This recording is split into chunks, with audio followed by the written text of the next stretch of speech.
حسبنا اللہ ونعم الوکیل، حسبنا اللہ ونعم الوکیل۔ السلام علیکم ورحمۃ اللہ وبرکاتہ۔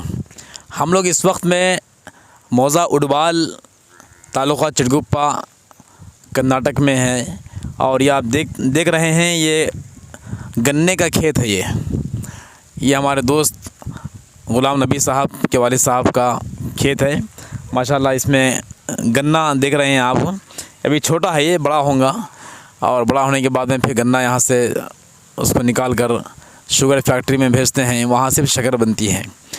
ہم لوگ شکر بہت ہی آرام کے ساتھ میں ہم استعمال کرتے ہیں، میٹھے کے اندر، سویٹ کے اندر اور چائے کے اندر، ہر جگہ ہم شوگر استعمال کرتے ہیں۔ مگر وہ شوگر کیسے بنتی ہے اور کتنے محنت کرنا پڑتا ہے، جب یہاں کھیت میں آتے ہیں تو ہم کو معلوم ہوتا ہے۔ یہ حضرات کتنا محنت سے اس کو سنبھالتے ہیں، اور ایک سال کی بڑی مسلسل محنت، اور اس کو سنبھالنا، اور اس کو جانوروں سے حفاظت کرنا، اور جنگل میں آنا، اور ہر طرح کا ہر طرح کی مشقت برداشت کر کے کسان حضرات ہمارے لیے یہ تمام محنتیں کرتے ہیں۔ ہم سب کو چاہیے کہ کبھی کبھی ہم لوگ جنگل میں جائیں، اور جنگل میں جانے کے بعد میں وہاں کے حالات سے واقفیت حاصل کریں۔ جنگل کا کام نہیں کرے تو کوئی بات نہیں، مگر جنگل میں جا کے زراعت پیشہ کرنے والوں سے بات چیت کرنا چاہیے، اور ان کی خبرگیری کرنا چاہیے۔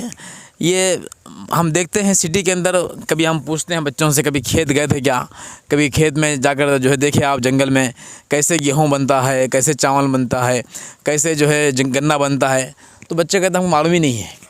ہم لوگ زو پارک جاتے ہیں، ہم لوگ دوسرے پارکوں میں جاتے ہیں، لیکن اس طرح جنگل میں آنے کے بعد میں ہم کو ہمارے ایمان میں بھی اضافہ ہوتا ہے، اللہ کی قدرت کے نشانہ ہم کو معلوم ہوتے ہیں، اور کسان حضرات کی جو محنت ہے وہ ہمارے سامنے آتی ہے۔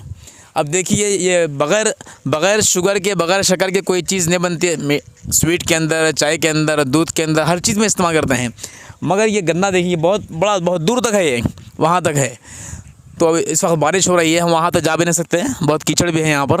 یہ لوگ کیچڑ میں جاتے ہیں، کیچڑ برداشت کرتے ہیں۔ ہم لوگ آگے تک جانے کے واسطے بھی ہم ڈر رہے ہیں، لیکن یہ حضرات پورا وقت اس میں لگاتے ہیں، بارش ہو، گرمی ہو، سردی ہو، ہر وقت میں یہ لوگ کسان حضرات کام کرتے ہیں۔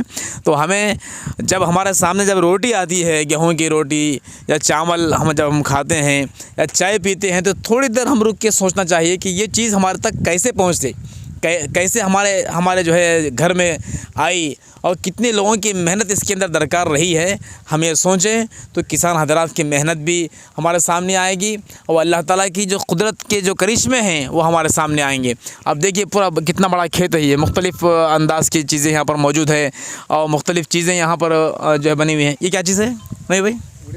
اڑد کی دال، ماش کی دال جس کو ہم بولتے ہیں، وہ ہے۔ اور ماشاءاللہ یہ گنا ہے، اور مختلف چیزیں ماشاءاللہ یہاں پر ہے۔ بس ہم یہی بتانا چاہ رہے ہیں کہ قدرت کی نشانیاں ہم کو جنگل میں جانے کے بعد معلوم ہوتی ہیں۔ یہ ہری بھری چیزیں، ہرا بھرا یہ گھاس دیکھیے، ہرا بھرا، یہ جانوروں کی غذا ہے، یہ ہرا بھرا گھاس جانوروں کی غذا ہے۔ اور وہاں املی کا جھاڑ بھی ہے، مختلف چیزیں یہاں پر ہیں۔